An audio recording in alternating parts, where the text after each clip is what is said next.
It's the e-commerce master plan podcast. Here to help you solve your marketing problems and grow your e-commerce business.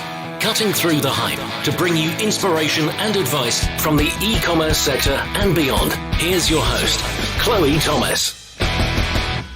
Hello and welcome to our latest podcast. I'm Chloe and it is awesome to have you out there listening. In today's episode, we are getting deep into the world of marketing strategy, but do not be scared. This is the sort of thing which is going to help you separate the wheat from the chaff, help you work out what you really should be focusing on in order to grow your business, because you're in for a real treat today, because we've got a guy on who has 25 years of experience getting consumers to spend money from the comfort of their own homes for some of the biggest retail brands in the UK. Now, without the sponsors, the podcast wouldn't be possible, so please do check them out. This episode is brought to you by SendPro Online from Pitney Bowes. Save time and money no matter what you ship or mail with the SendPro Online software. Print shipping labels and stamps right from your desk and access discounted rates for as low as $4.99 per month. Try it free for 30 days and get a free £10 scale when you visit pb.com/masterplan. That's pb.com/masterplan. This episode is brought to you by the world's first pay-as-you-grow e-commerce platform, ShopIt. Supporting online sellers of every size, ShopIt gives every customer every feature they need to run an e-commerce business from day one, irrespective of their turnover. You can grow your empire with multiple websites, full inventory management, and more, all from one central login. What's more, you only pay for usage, so you can focus your budgets on your growth marketing. Plus, there's a lifetime low 1.6% payment gateway rate for everyone. ShopIt really do support growing businesses. Sign up for your free trial now at shopitcommerce.com/masterplan. And now to introduce today's special guest. As his LinkedIn profile states, Tony Preedy has been a marketing professional in the home shopping sector since 1991. Yes, today's guest has over 25 years of experience getting the British and overseas public to spend money from the comfort of their own homes, including working for brands such as Lakeland, Otto, Littlewoods and more. I'm really excited to have someone with such great experience at the e-commerce world, in fact, experience of the e-commerce world before it even really existed, on the show today, because I just know he's going to share some great tidbits from his years of experience with all of us. Hello, Tony. Hey, Chloe. Great to have you here. Thank you for having me. No, thank you for coming on. That we could spiral into a world of thank yous there. So I've given the audience a really quick overview of you and a little bit of your experience, kind of some of the bullet points. But let's go right back to the beginning. How did you get started in e-commerce in the first place? So my first job when I left university was working for a company called GUS Home Shopping, which was part of GUS PLC. Back in those days, that company no longer exists, but it became Experian, Argos and Burberry. So those were the group companies. And what was GUS Home Shopping is nowadays part of what is Shop Direct Group. So I worked for GUS in its various incarnations for about 15 years, starting from the early 90s, and was into direct marketing, first of all. That's sort of where I got my schooling. When I joined GUS, it was as a direct marketeer, so I was creating mailings, but that took us into the whole issue around the segmentation of customers and cost per response, return on investment, customer lifetime value. So those were familiar concepts to us at GUS in the 90s. And then the website side of things sort of came along around 98, 99, I guess, end of the 90s, beginning of the thousands. And that's when we started to add e-commerce to the mix. I was working alongside people who could remember when GUS first started taking telephone orders, and up until that point, everything had been through the post. In the 90s, people were still sending a lot of orders in through the post, indeed through fax machines, if you can believe that. But e-commerce sort of came along as another channel to be added. And being in home shopping, it seems a fairly natural way to start to show people products and to generate orders. Instead of generating catalogs, we were effectively creating digital catalogs, digital websites. And so it grew quite naturally from the the systems and processes that were already there to support that home shopping business. And then as time went on, we learned modern merchandising techniques and how to use digital marketing and digital communications and add to the mix of offline communications that GUS was already very practiced in. It often strikes me as someone who was kind of not quite to your depth of schooling in the direct mail world, but who was schooled in, my retail career started off with catalogues, is that the lessons you learn from that, the discipline and the fundamental principles are so essential as a part of doing e-commerce successfully, in this new multi-channel, incredibly complex world we now do play the game in. Well, in some respects, life was simpler then. I still think one of the biggest challenges that modern business people have is attribution of marketing spend. Trying to understand return on investment is nowadays extremely challenging. But back when I started, we were able to measure response rate to 2 decimal places because everybody quoted a response code, and you could only respond if you had some sort of account or reference number. So response attribution and the ability to, for example, test different contact strategies for impact was straightforward. It's actually got harder as time's gone on. As the number of contact channels has increased, the ability to be able to discern cause and effect has got tougher. But the principles of the things that we try to do nowadays of allocating sales to the marketing activities that we believe generated it, those were lessons I learned 25 years ago. A slightly controversial question here, but do you think there's still a place for the direct mail in a successful e-commerce operation? I do, actually. It's unfashionable, but I think the evidence is there that good quality direct marketing generates a return on investment. I believe marketing to be an investment, not a cost. In other words, it has to have a yield, and you can't carry on doing it until such time as the marginal return on any incremental investment is zero. And direct marketing can definitely play a part in a communications program with consumers. I'm not saying that it's the only tool you'll use, but it's often a very efficient tool. And getting, for example, customers to visit a website to buy products, a catalogue remains one of the most efficient ways of doing so if you get your targeting right and other aspects of the creative. So, a lot of people are being trained by Google to believe that Google PPC is the way to drive traffic to websites, when in fact the cost of a click now is starting to approach the cost of a stamp, and it may well be actually more efficient to post a catalogue to people. That's an interesting way of thinking about it. The click is the same as the cost of a stamp, because of course postage is the biggest cost in any piece of direct mail activity.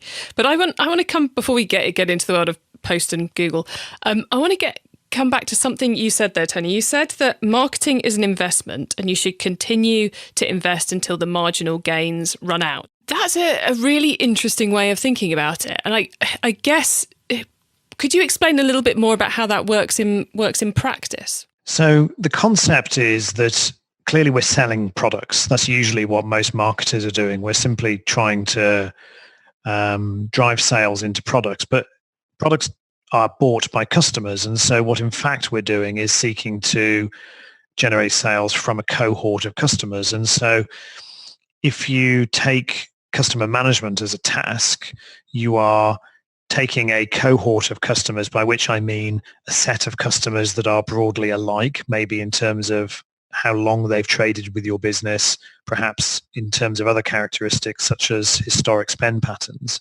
And you're examining them and you're saying, what can I do to this group of people over a period of time in order to improve their value to my business? In other words, generate more sales than the cost of those sales, if you see what I mean. So you can only invest up until the point that the contribution from the sales you're generating more than pays for the cost of the marketing, or else you're going backwards. And so what you've effectively got is the idea of a group of customers into whom you invest in order to increase their value over time. And you can undertake tests where you take, say, a fraction of a group of customers and expose them to communications A, and another part of that same group and give them communication series B, one of which may be more expensive than the other, one of which may be using different techniques than the other, and you measure the impact on that group of customers. And having understood perhaps your ability to influence the behavior of customers over time, it then influences your customer acquisition strategy, because if you are seeking to make money on your first order, fantastic, you can carry on doing so until you struggle to recruit customers profitably. But it's quite usual to find that actually you need to sell to a customer a few times before you have recovered the cost of acquiring that customer in the first place. And so understanding what leverage you have on customer behavior once recruited strongly influences what you can afford to spend on acquiring them in the first place. I suppose the place we've reached now in 2019 compared to where we were for most of the 2010s is that we can actually take that A/B testing philosophy at the audience level. These people will get X and these people will get Y. And we can replicate that across the great majority of paid online channels as well as offline. We can do email in the same way. We can do ads in the same way if we use audience integrations. So actually you can construct an entire sequence of multi-channel marketing activity and segment that by one audience gets this set and one audience gets that set, which could be these guys get Facebook ads, these guys don't, or it could be these get video Facebook ads and these don't get video Facebook ads and everything else is the same, which is actually quite an exciting place to be as a marketer. It is truly exciting, but it is complex, and I don't want to pretend that it's easy. I over the years have done a great deal of work trying to understand response attribution and return on investment economics, and have time and time again gone back to this concept of trying to grow customer value in groups over time.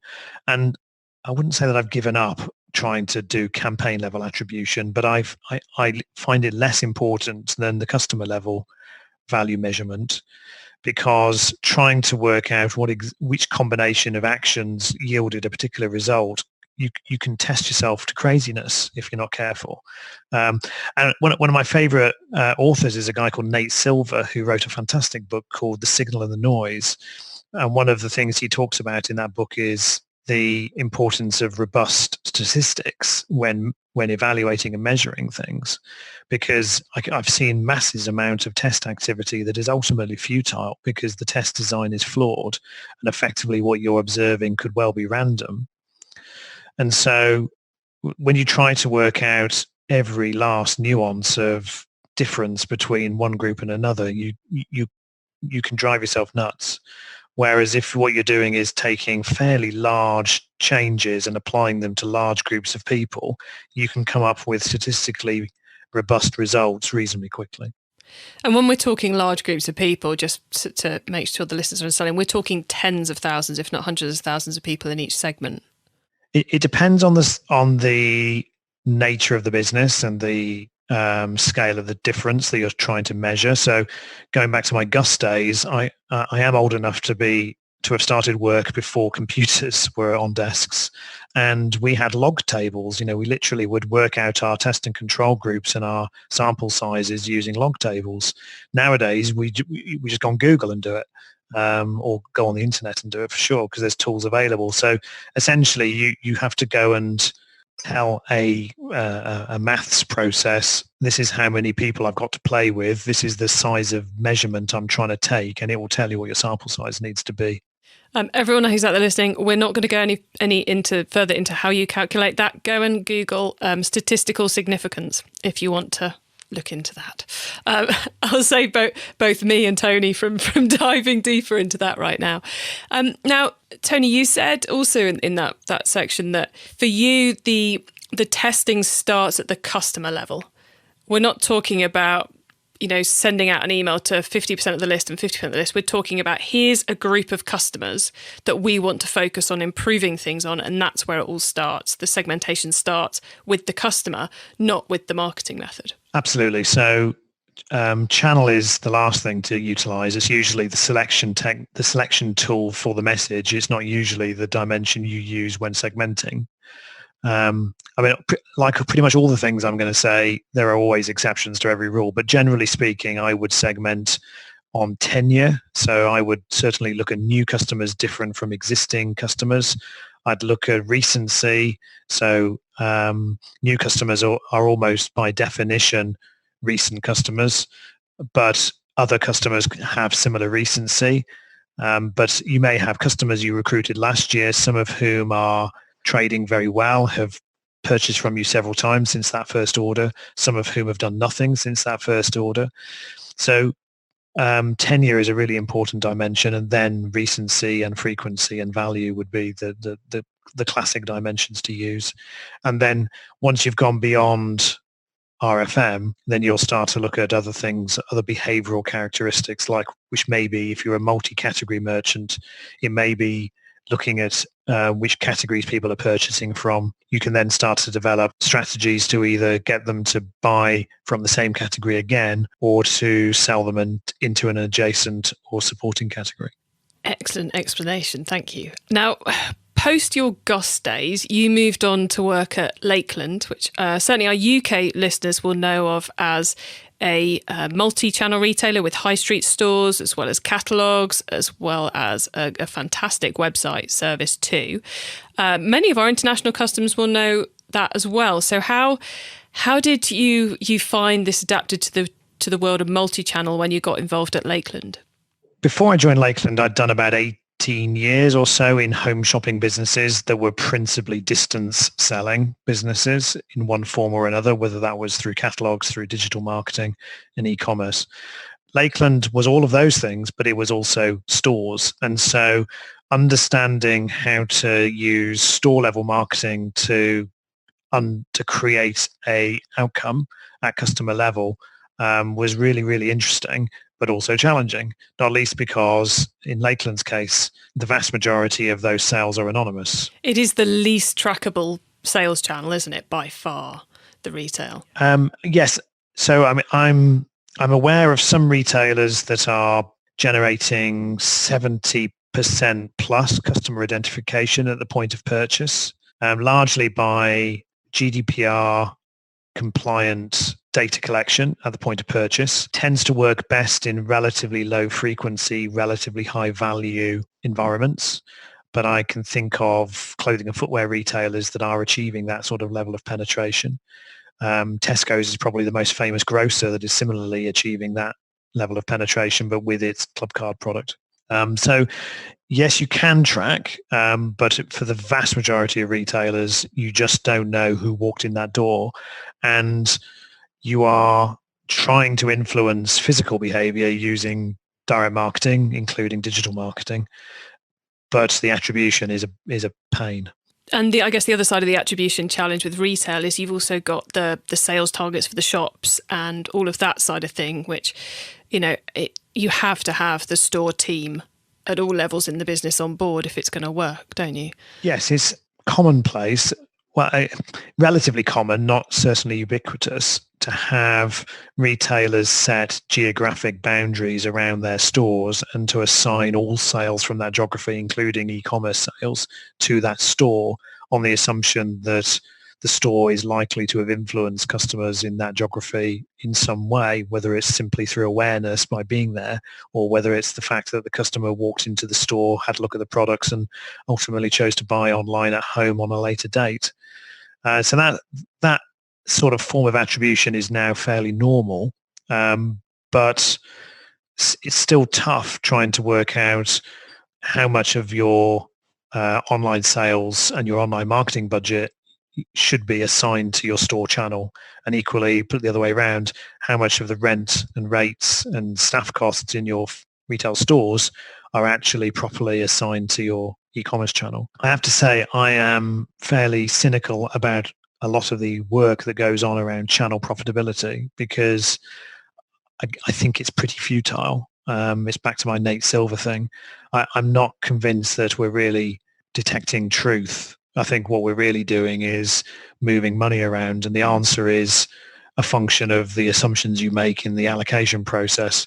What really matters is the brand and how customers perceive the brand and whether you think you're gaining market share. Yeah, I think there does reach a point with any kind of analysis or attribution where you're just kind of like coming up with an answer to keep the board happy a lot of the time, rather than actually doing anything which actually improves performance. It is clearly a material question for many retailers. I mean, in the news around the time we're speaking, Majestic Wine are contemplating closing all their shops in order to go digital only. I mean, that's massive.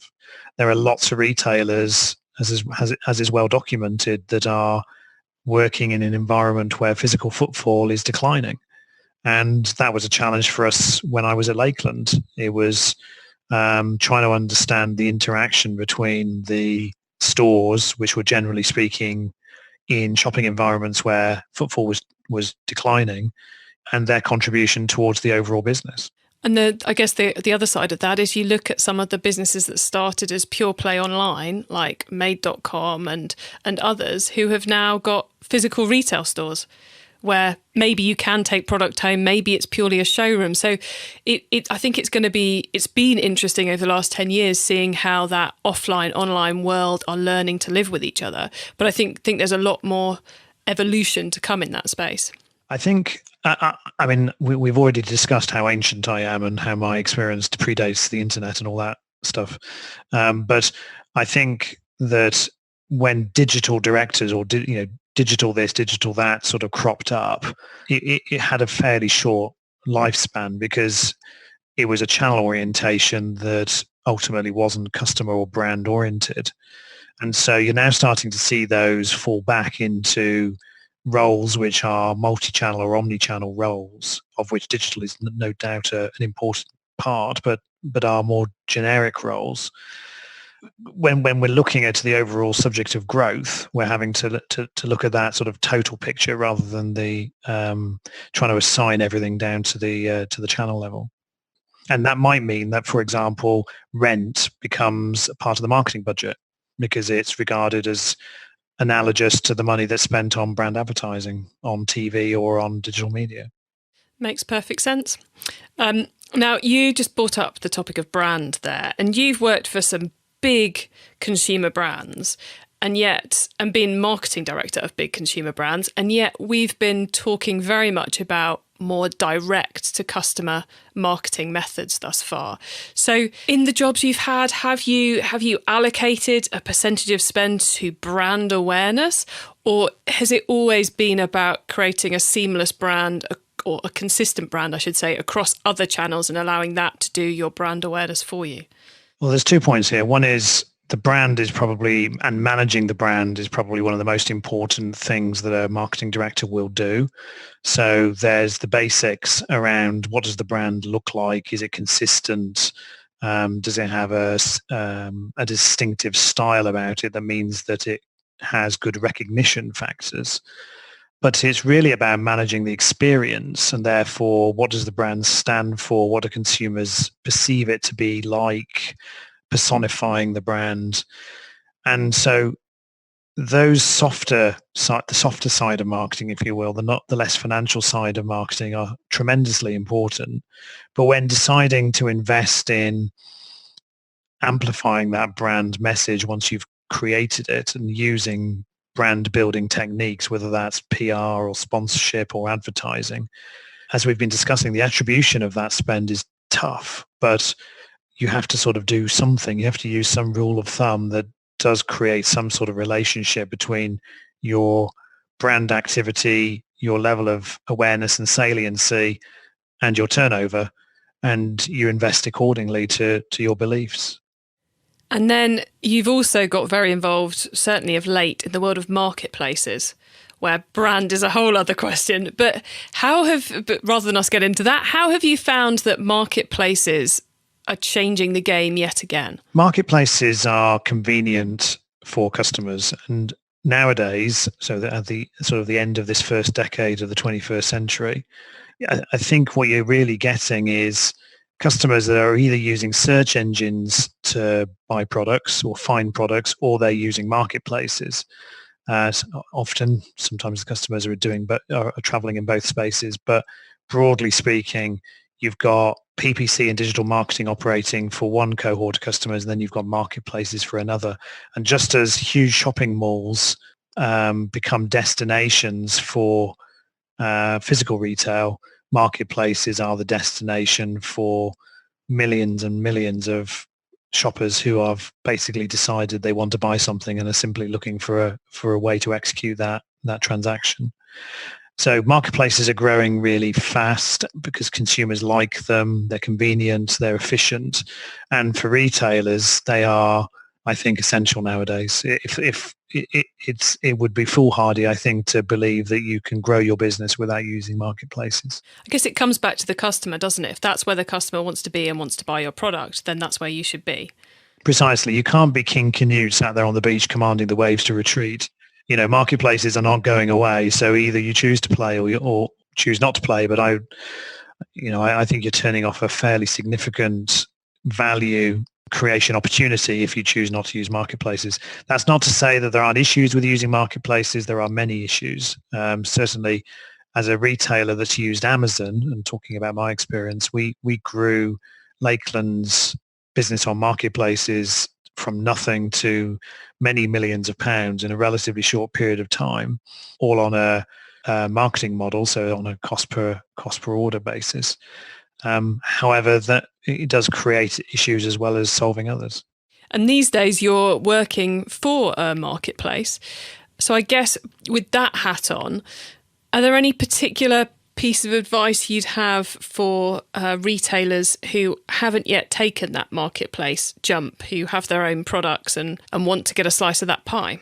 Marketplaces are a great way to discover opportunity. So they are where the world is shopping. And if you're a brand or if you're a retailer, particularly if you're a retailer with original product rather than simply selling other people's products, then listing your products on marketplaces, the obvious ones like Amazon and eBay. I work for a company called Frugo, which specializes in cross-border e-commerce.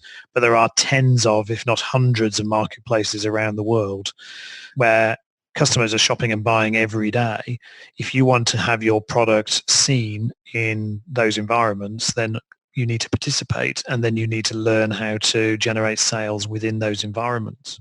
I think that last one's a really important point, because it's not like you just list the products and wait for the sales to come in. You also have to put a bit of effort into learning how to market on there, just like you would learn how to market on Facebook or on Google. And I think a lot of the techniques that we've known about for a long time in terms of search engine optimization for websites, for example, boil down to compelling copywriting that allows consumers to discover what excited you about this product when you chose to sell it. As a retailer, we're curators of products, generally speaking. We're selecting or we're creating products, and we have a passion for those. So how does one communicate that passion to the potential purchaser when all you have to work with, generally speaking, is copy and images?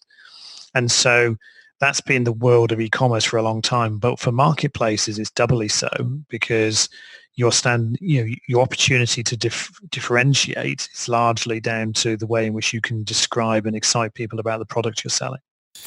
E-commerce Master Plan is supported by some of the greatest companies in the e-commerce sector. Here's a reminder of who they are. Don't waste any more time waiting in line to send mail and packages. With SendPro Online from Pitney Bowes, you can send packages and mail without leaving your office for as low as $4.99 per month. And because you're an e-commerce master plan listener, you'll receive a free 30-day trial to get started, plus a free £10 scale shipped right to your door to help you accurately weigh your packages. Save time and money no matter what you send with this new offer for SendPro Online. Starting at only $4.99 per month, you can print shipping labels and stamps from your own printer, easily compare rates using the online software, gain access to special USPS savings for letters and priority mail shipping, plus track all of your shipments and get email notifications when they have arrived. Go to pb.com/masterplan to access this special offer. Get a free 30-day trial and a free £10 scale to get started. That's pb.com/masterplan. Experience the better way to ship with a free trial of SendPro Online from Pitney Bowes. If you want the best opportunity to scale your growing online business without needing to always upgrade or pay for costly plugins, then ShopIt is the answer. The world's first pay-as-you-grow e-commerce platform has no upfront costs, can support a multi-channel strategy, and helps you focus your money on driving traffic and sales, which is why you started a business in the first place. On average, ShopIt clients pay just 0.5% of their turnover for next-generation tech, meaning you can be selling while you're sleeping. ShopIt believes in equal opportunities and making it easier for you to be a success. Get your free trial now at shopitcommerce.com/masterplan. It's time for the top tips round. I love this section because it gives me and our listeners some really quick ideas for taking our businesses to the next level. So, Tony, are you ready for the top tips? Here we go.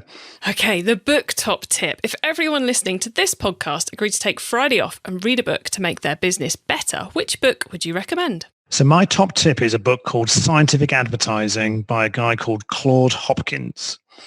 Claude is a Victorian. He lived 1866 to 1932, and he wrote his book Scientific Advertising to describe his life as an advertising copywriter in the States. He wrote it in 1923.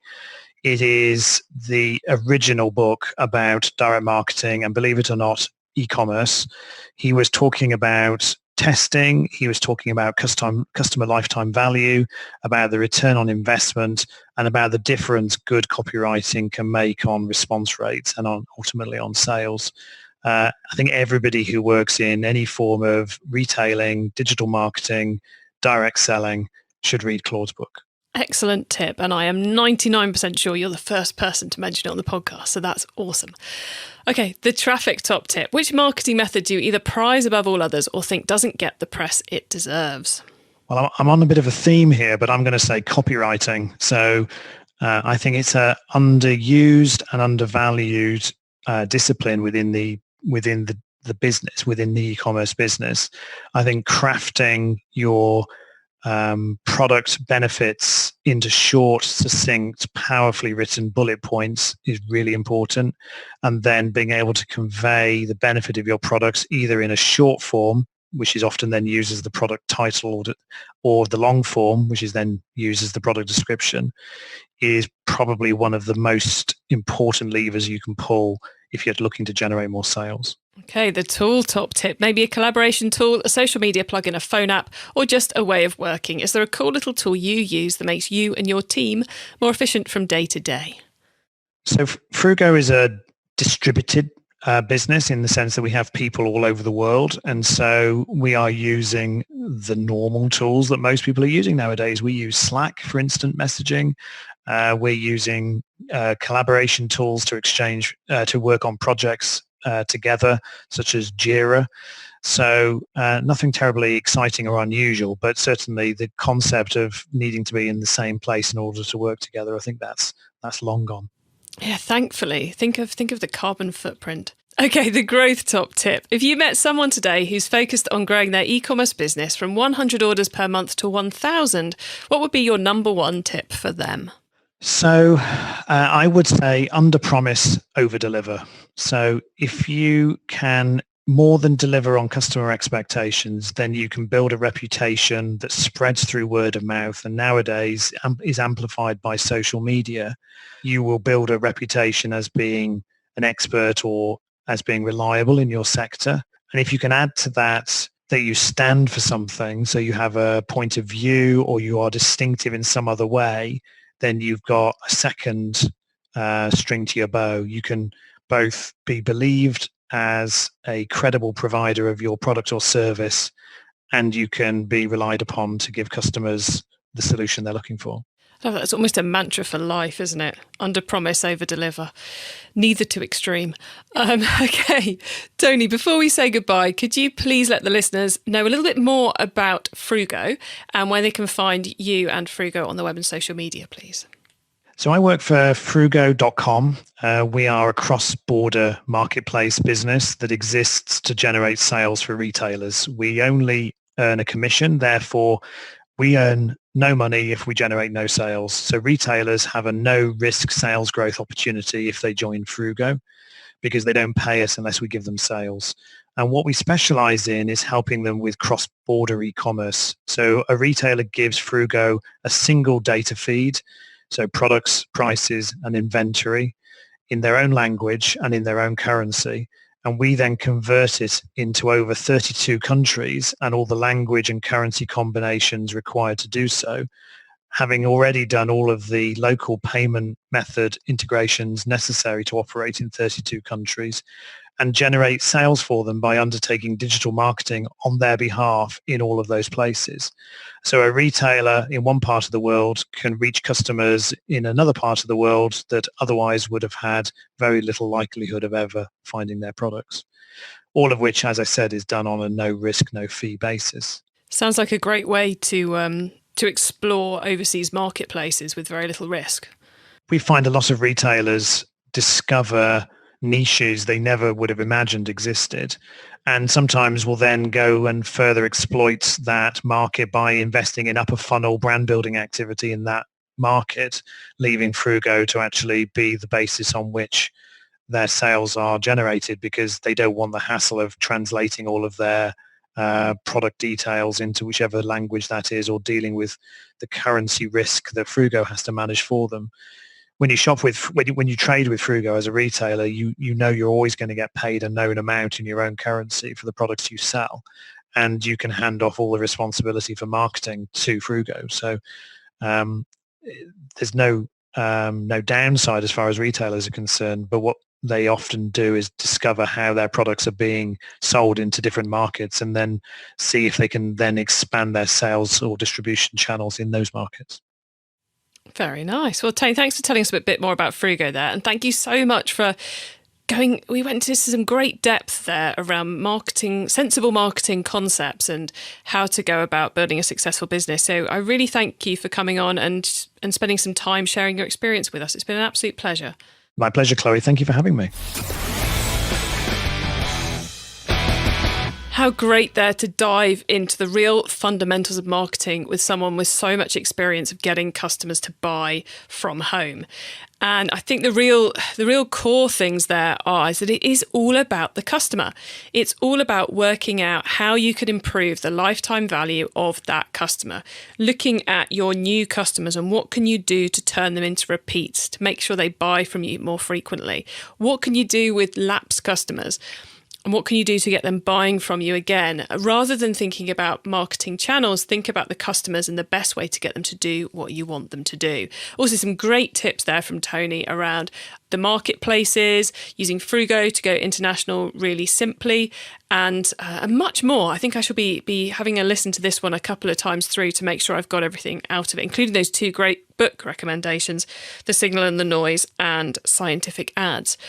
Thank you very much for listening. I hope you've enjoyed this podcast. If you'd like to hear more of these kind of in-depth discussions with people with huge amounts of insight and experience, just let me know. You can find out how to contact me via the website, and you can find all the episodes together with the top tips and links and details of this episode at ecommercemasterplan.com/podcast.